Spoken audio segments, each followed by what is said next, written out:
We all live with the painful inner conflict, a binary system of souls. The cure to this struggle lies not in our psyche, but rather in the cosmos. In this week's parsha, Abraham is assured that his progeny will be like the stars of the heavens. But surprisingly, our seemingly peaceful universe contains violent battlefields where over half of all stars exist in binary systems. Twin stars born from the same gaseous nebula can evolve into opposites, where one becomes a diffuse red giant while the other collapses into a dense core.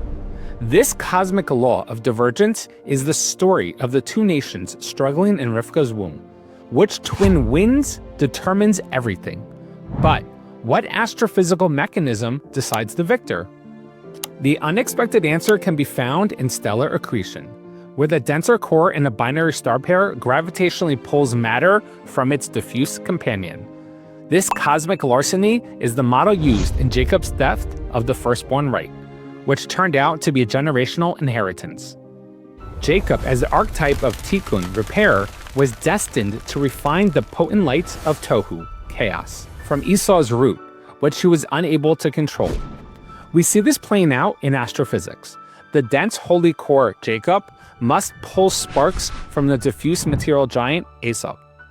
When Esav despised his birthright, he remained a diffuse red giant, enabling Jacob to accrete physicality. But here's the paradox. If Jacob was ultimately entitled to this inheritance, why did he have to deceive Isaac, his father, to receive his blessing? To begin to answer this, we need to understand that binary systems don't just transfer mass, they create new light. As accrued matter spirals onto the dense star, it heats to millions of degrees and ignites in a nova explosion significantly brighter than either star. When Jacob's voice wore the hands of Esav, he culminated the spiritual accretion process initiated with the birthright incident, creating an explosion of benediction.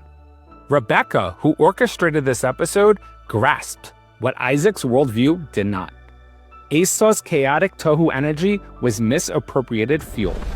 Material blessing must flow to a spiritual core, because materialism is not an obstacle, it's propellant.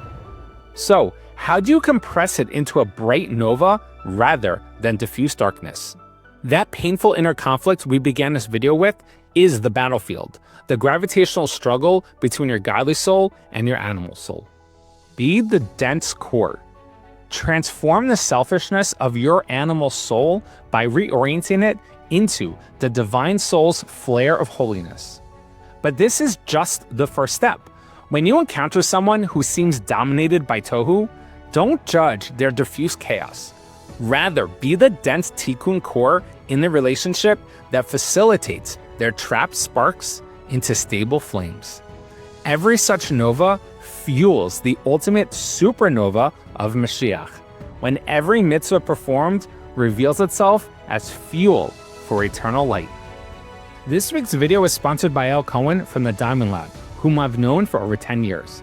In an industry where trust is paramount, you can count on IL, who as a fifth-generation diamond jeweler knows how to deliver wholesale prices for top-quality lab-grown diamonds, in addition to his wide array of jewelry. Mention that I sent you when you call or text for exclusive rates from a fellow fan of this channel. To see other novel insights connecting astrophysics with the parsha, click here for the full playlist. If you would like to sponsor one of these classes, click on the link in the description. Lastly, remember to sign up for my newsletter so you don't miss the sneak preview of my upcoming Torah and Science book.